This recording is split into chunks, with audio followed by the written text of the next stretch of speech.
မင်္ဂလာပါရှင်။လက်ရှိ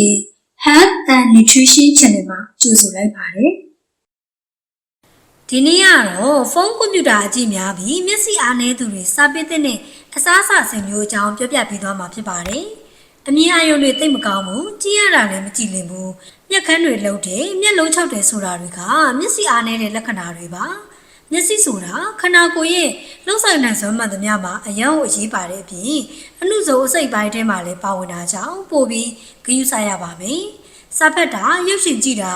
ဖုန်းကွန်ပျူတာအကြည့်များတာကြောင့်မျက်စိကိုအနာပေးတဲ့အချိန်ဟာအဲ့ချိန်လေးပဲရှိပါတယ်။ဒီလိုအရာအလုံးလုံးနေရတဲ့မျက်စိကိုအားပြည့်အောင်ဖြစ်တည်ပေးဖို့လိုအပ်ပါတယ်။မျက်စိအားကောင်းစေဖို့ဇင်ဗိုက်တာမင် A ဗိုက်တာမင် C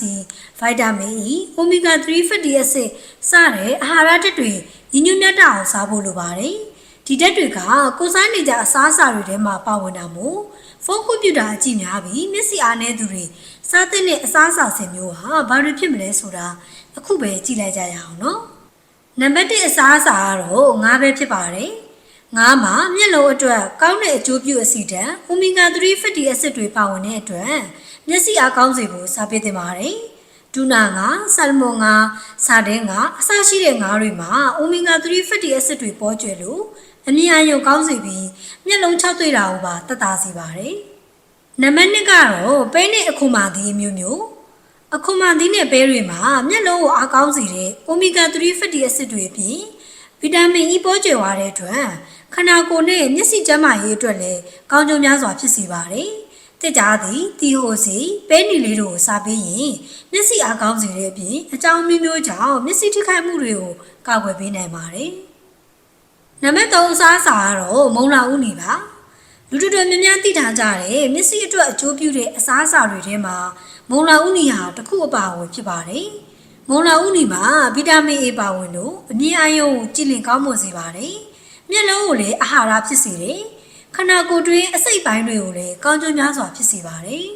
။မျက်စိအားနည်းသူတွေစားပေးတဲ့နောက်ထပ်အစားအစာတစ်ခုကတော့ကစုံဥပဲဖြစ်ပါတယ်။ကစုံဥမှာဘီတာကရိုတင်းကျွယ်ဝပြီးဗီတာမင် E ဓာတ်အပြင်တခြားသောအာဟာရဓာတ်တွေပါဝင်တာကြောင့်ကစုံဥများများစားပေးခြင်းအပြင်မျက်စိမှုန်တဲ့ဝေဒနာကိုသက်သာစေနိုင်ပါတယ်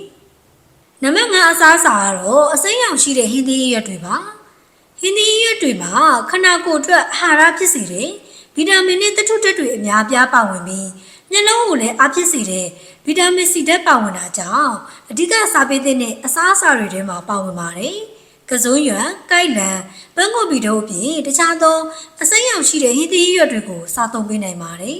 ။နံပါတ်6ကတော့အချင်းနဲ့ရှိတဲ့သစ်သီးတွေပဲဖြစ်ပါတယ်။သမင်ရသည်၊လိမ္မော်သည်၊စတော်ဘယ်ရီသည်အစရှိတဲ့အချင်းနဲ့ပါတဲ့အသီးတွေမှာ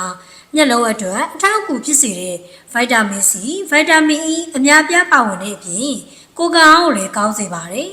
။မျက်စိအတွက်အကျိုးပြုတဲ့နောက်ထပ်အစားအစာတစ်ခုကတော့ကြက်ဥပါ။ကြက်ဥမှာအမြင်အာရုံကောင်းစေပြီးကျန်းမာရေးကိုလည်းအထောက်အကူဖြစ်စေတဲ့ဗိုက်တာမင် C ဗိုက်တာမင် E နဲ့ဇစ်ဓာတ်တွေအပြင်တခြားသောအာဟာရဓာတ်တွေပါဝင်လို့ပဲဖြစ်ပါတယ်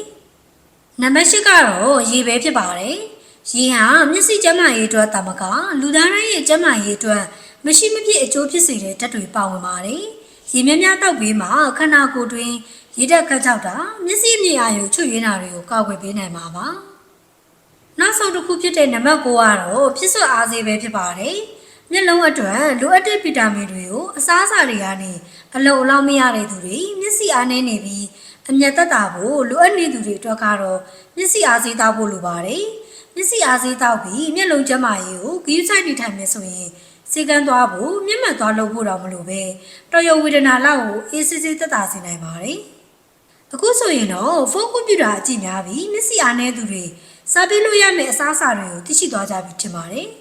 ။ဗီဒီယိုလေးကိုအဆုံးထိကြည့်ရှုပေးတဲ့အတွက်လည်းအားလုံးကိုကျေးဇူးတင်ပါတယ်ရှင်။ဒီဗီဒီယိုလေးဟာမိမိနဲ့မိမိပတ်ဝန်းကျင်အတွက်အကျိုးတစ်စုံတရာရစေမယ်ဆိုရင် like and share လေးလုပ်ပေးခဲ့ပါအောင်နော်။ဗီဒီယိုတွေနဲ့အမြဲတမ်းရအောင် channel လေးကို subscribe မလုပ်ရသေးဘူးဆိုရင်လည်း subscribe လုပ်ပြီးဘေးရန်ခါလောင်းလေးကိုလည်းဖွင့်ထားဖို့မမေ့ပါနဲ့နော်။ပရိသတ်ကြီးအားလုံးကျန်းမာပျော်ရွှင်ပြီးတာယာလပါတဲ့နေ့ရက်များစွာကိုပိုင်ဆိုင်နိုင်ပါစေလို့ဆုတောင်းပေးလိုက်ပါတယ်ရှင်။နောက်ဗီဒီယိုတွေမှာပြန်တွေ့ကြမယ်နော်။